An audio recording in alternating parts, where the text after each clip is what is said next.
Hello everyone, my name is Craig. Welcome back to the channel, and this is a video review on the Nerf N-Strike Nite Finder. This is a very old blaster in the old N-Strike series. Probably some nostalgia coming back to you guys. Let's get into the review. Starting out with a blaster overview, starting up front, there is no N-Strike barrel lug. It's a front loader blaster. You'll simply front load and put in one dart. Capacity of the blaster is 1. Getting up front, there's a little sight thingy here, which is actually a little too low for anything really for a good sight picture, but don't use sights on Nerf blasters. Yes, doesn't help you aim really at all. Up top there is an N-Strike tactical rail. It's kind of a little bit of a thin one, but it does technically hold attachments on that one. It held all attachments that I have fairly securely on there. Getting around to the back, this is spring powered. This is the priming handle to prime. You pull back like that and you're ready to fire once. Obviously, this blaster does not have slam fire. Getting down to the grip is very well proportioned and very comfortable for this blaster. I like it a lot and really adds to the form factor of the blaster here.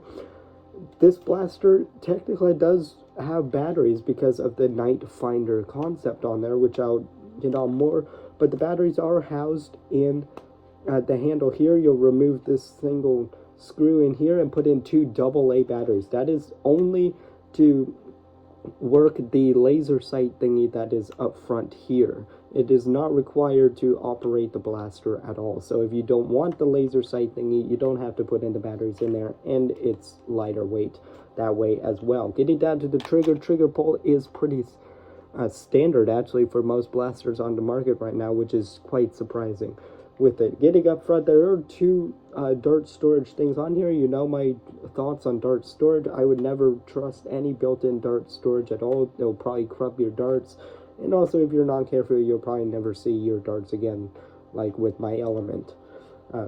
So that is down there, but I mean, it's also 1 hole in there, then 1 hole in the back, so it'll technically secure your darts a bit better than normal. I mean, if we took a dart right there like that, it technically holds them in pretty well, but I still wouldn't trust it.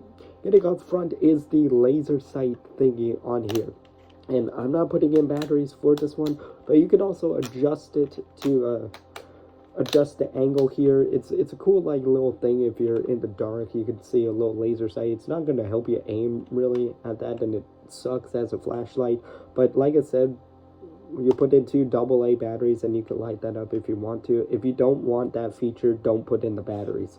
Simple as that. It's really a gimmicky type of thing, but back in the day, that was a really big selling factor. No blaster really had that back in the day, so it's been a feature that's been implemented in some blasters, like the Fire Strike and the Elite 2.0 Volt had that feature in there, or still has that feature in there, but it's not a necessary component to the blaster with it. That's the basic overview of the Nite Finder. Let's see it out on the range. Starting out with the Elite darts.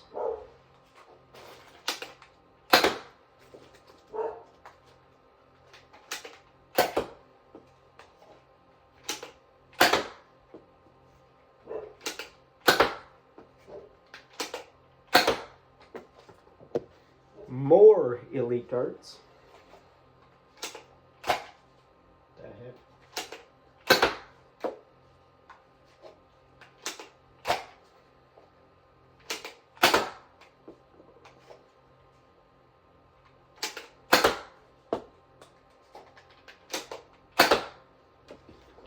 Firing analysis and conclusion of the Nerf Nite Finder. It fired alright, better than I expected it to, but definitely not that great.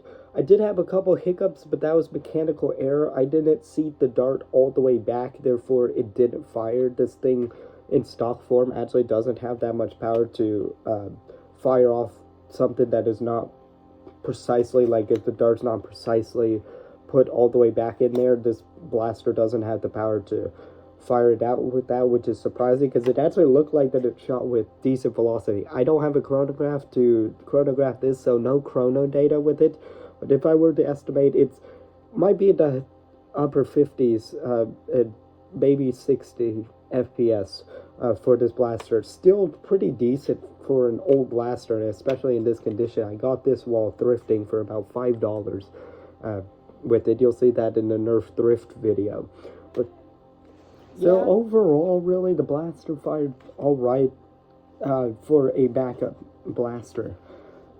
This is quite an old blaster, but the mod potential on this blaster is still high. You remember back in the day where people modified this thing with a super long barrel thingy, and it shot at insane FPS? Yeah, that was this blaster. Technically, the mods can still be done to this day with it, and you could make a whole bunch of other internal mods. So mod potential is still great for my Nite finder, but yeah, if you're gonna go to that type of lengths to make the Nite finder shoot super hard like those other mods, just get something like a Retaliator or something like that and mod it up to that potential. I would say don't waste this platform on that, but it still would probably look sick just bringing back that mod and be like, yo, I got a 100 FPS Nite finder for you. So, but that's modding for you back in the day, and some people even do it to this day, but mod potential is pretty great. In stock form, this blaster for a backup pistol could be alright. I think that it's a little bit big for a backup pistol. Really, I'd go something slimmer, like maybe a Flux, or if you have to, some other backup pistol, probably even a Triad or something, Triad or Trio, where it has a greater capacity and greater velocity than this blaster, and just all around is more reliable than this blaster. But this blaster works very well for pre-elite blaster, but it's definitely still not pre-elite level with the firing and all of that stuff. But this is still, I'm holding a piece of nostalgia right here. A lot of people remember this blaster. This was like the single shot thing back in the day before the Jolt was a thing.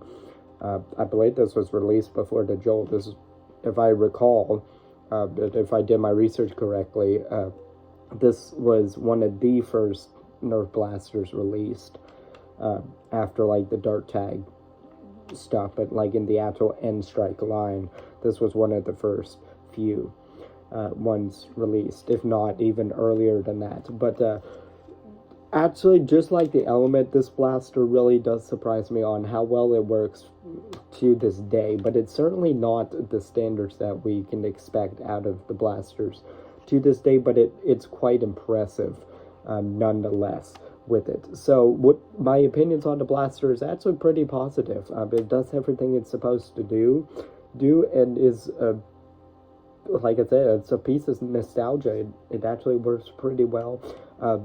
My recommendations on this, check out other backup blasters. Even something like an Elite 2.0 Volt is a bit better than this blaster. I'd probably recommend that over this. But again, if you're wanting a backup blaster, if you want a single shot, to get the X-Shot Flux.